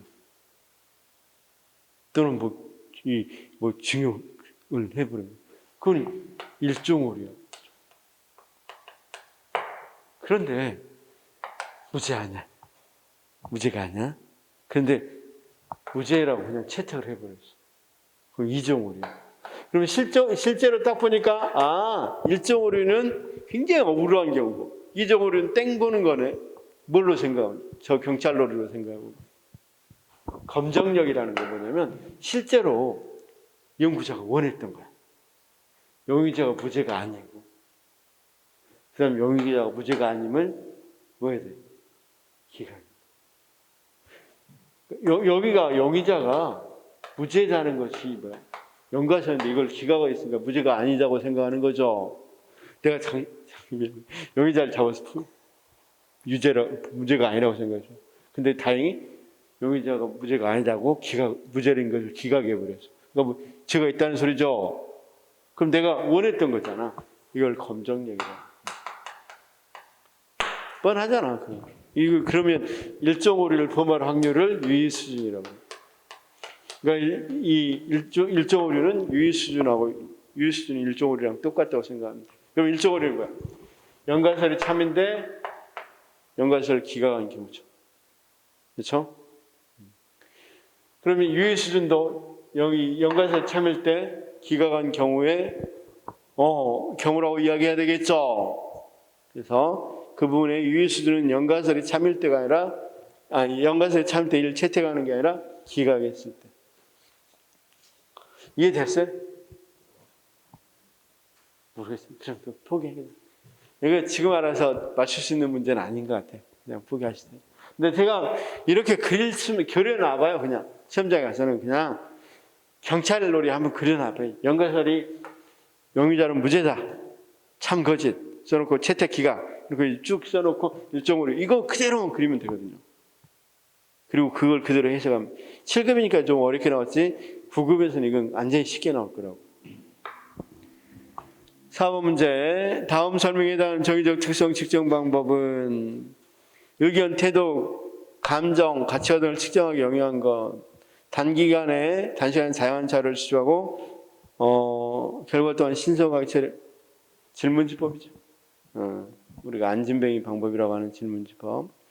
5번 A 교사는 부모 거주 지역에 따라 이런 척도를 무슨 척도라고 그래? 척도는 몇 가지? 그냥 범주만 구분해 주는 걸 우리가 무슨 척도? 명명척도. 그 다음 순서까지 있는 걸 서열척도. 간격까지 같은 걸 동간척도. 그 다음 절대 역력점 있는 걸 비율척도. 이렇게 부르죠. 여기서는 범주만 구분해 줍니다. 그래서 단순한 이름에 불과하다. 사물이나 사람의 특성을 측정하기 위해서 측정단을 설정해야 한다. 다음 중 절대 영점을 포함하고 있는 건 비율, 척도.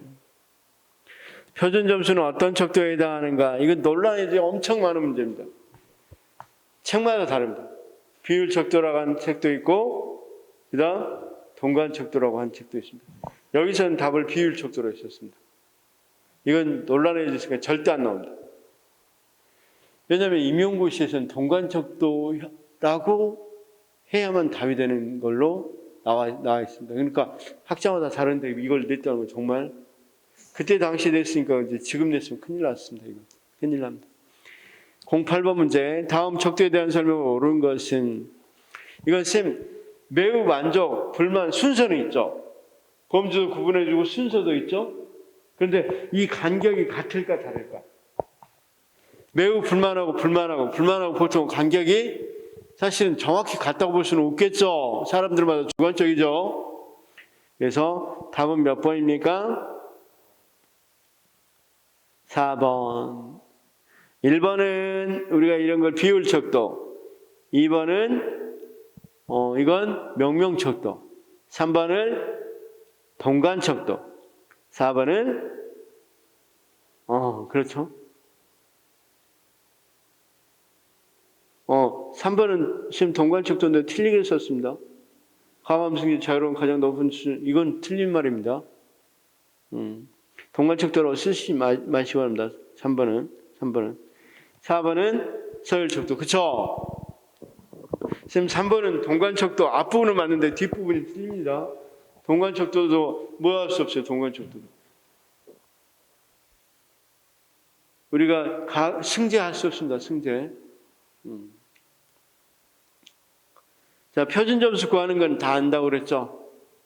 9번 문제. 표준 점수는 어떻게 구한다고 그랬어? 표준 편차분해. 원점수가 몇 점이죠? 60점, 70점. 평균이 이렇게 구한다고 그랬죠? 그러면 2. 근데 미안, T점수를 물어봤구나. 그러면 G점수, 이게 G점수고 T점수는 공식이에요. 10G 플러스 50이죠? 여기다가 2만 넣으면 되죠? 그럼 70. 자, 10번은 원점수가 가장 낮은 것은 다 G점수로 환원해 보면 되겠죠? 그럴 때 어떤 게 제일 낮아요? T점수 60이 제일 남죠? 제일 낮습니다. 11번은 4번 88점입니다. 88점. 쌤 모르면 나중에 이건 다음 주에 끝나고 한번 설명해 드리도록 하겠습니다. 12번은 일단 선생님들 찾아보고 모르겠다 하면 하시면 돼요. 평균 70%, 0일 11대 가장 높은 점수는 지점수로 다 바꿔보면 되겠죠. 가장 높은 점수 보니까 T점수 65죠. 어떤 지능검사가 평균이 100편 편제와 15인 정성 볼 때 115의 점수를 받은 학생의 100분위는 84. 펄슨 정률 상관계수를 활용해서 독서량과 국어 원점수 간의 상관을 분석하는 과정에 나타날 수 있는 현상으로 옳은 것만을 구하라. 극단적인 값의 영향을 그쵸? 상관계수는 받을 수 있고 두 변수가 곡선적인 관계를 보면 상관이 과소 맞죠? 국어 원점수를 T점수로 표현하면 두 변수 간의 전혀 이런 것에 영향을 받지 않죠. 측정 단위로는 영향을 안 받습니다. 15번 이런 건 카이스퀘어 검증이라고 그러죠. 비모스 척도로 할 때는 카이스퀘어 검증입니다. 자, 시험에 안 나와요. 뭐 걱정 안 하시대요. 자, 그런데 이제 쌤이 한번 특히 밑에 있는 카이스퀘어 검증 같은 경우는 굉장히 뭐다. 이건 뭐 집단간 비교하는 거야. 집단간 비교하는 거는 여러 가지가 있어요. 집단간 비교로 G 검증, T 검증, F 검증, 그다음 이런 것들은 다 아까 척도가 동간 척도 이상으로 쟀을 때, 그다음 어떤 거 명목 척도로 재면 여기가 카이스퀘어 검증해야 돼. 근데 쌤 뭔 소리인지 하나 모르겠죠 지금. 안 하는 게 낫습니다. 헷갈립니다. 안 하셨습니다. 그래서 만약에 쌤 표준 점수 구하는 건 좀 필요하기 때문에 구해보고 표준 점수 모르겠으면 다음 주에 물어보시기 바랍니다. 그건 다음 주에 표준 점수 정도는 하나 가지고 이야기해 드리겠습니다. 표준 점수 100분위 이런 부분. 지난번에 한번 설명했죠. 100분위랑. 제가 지능검사 할 때 설명을 한 것 같아요. 좀 됐습니다. 자, 혹시 풀어보고 모른다 그러면 표준 점수만큼은 저한테 말씀해 주시면 다른 것들은 사실 나오기 조금 어렵습니다. 상관변수 설명한 것 같은데 모르겠네. 자, 그럼 다음 주에 전반적인 거 한번 쭉 훑어드리겠습니다. 자, 오늘 수고하셨습니다.